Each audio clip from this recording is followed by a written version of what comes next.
that he went on. Yeah, I mean, he said more than circumstantial evidence, more proof that there was collusion between President Trump and Russia, and it was just all false. And frankly, now we know it was. Now that we've seen information, now that the Durham report is, this wasn't just any member of Congress making that statement. This wasn't just any chairman making that statement.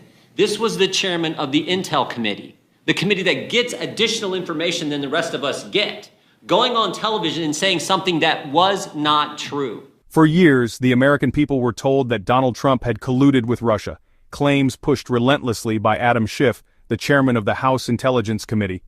Schiff went on national television stating he had more than circumstantial evidence to prove it.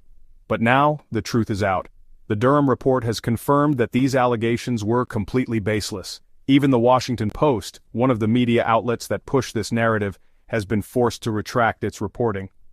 Congressman Jim Jordan took to Congress with a fiery speech, exposing Schiff's deception and calling for accountability. Let's dive in. That he went on.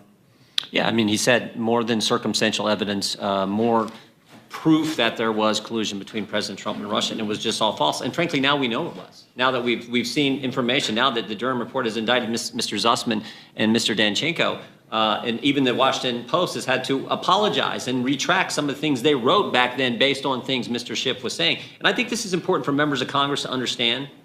This wasn't just any member of Congress making that statement. This wasn't just any chairman making that statement.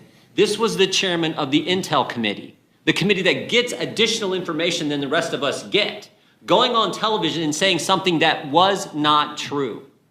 That's the concern. And that is why so many Americans are upset with what took place for 3 years, all based on baloney.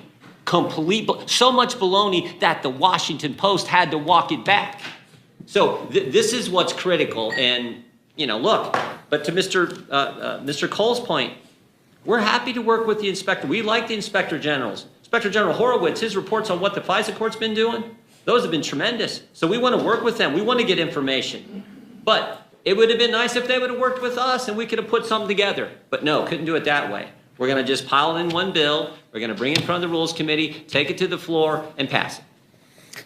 Jim Jordan's speech was more than just a rebuke of Adam Schiff. It was a call for truth and accountability. The Trump-Russia collusion hoax wasn't just a political blunder, it was a deliberate effort to mislead the nation. If politicians can lie so openly without consequences, what else is being hidden? Jordan made it clear. Washington's corrupt, closed-door politics must end. The American people deserve leaders who work for truth, not partisan deception. This scandal is a wake-up call, and Jim Jordan is leading the charge to expose it. So, what's the takeaway?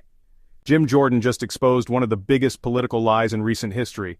The Trump-Russia collusion story wasn't just a mistake, it was a deliberate deception pushed by Schiff and amplified by the media. This isn't about partisanship, it's about the truth. If powerful people in Congress can lie like this without consequences, what else are they hiding? If you agree that it's time for accountability, hit that subscribe button right now and join us as we continue to expose the facts. Let's hold Washington accountable. Thanks for watching, and I'll see you in the next one.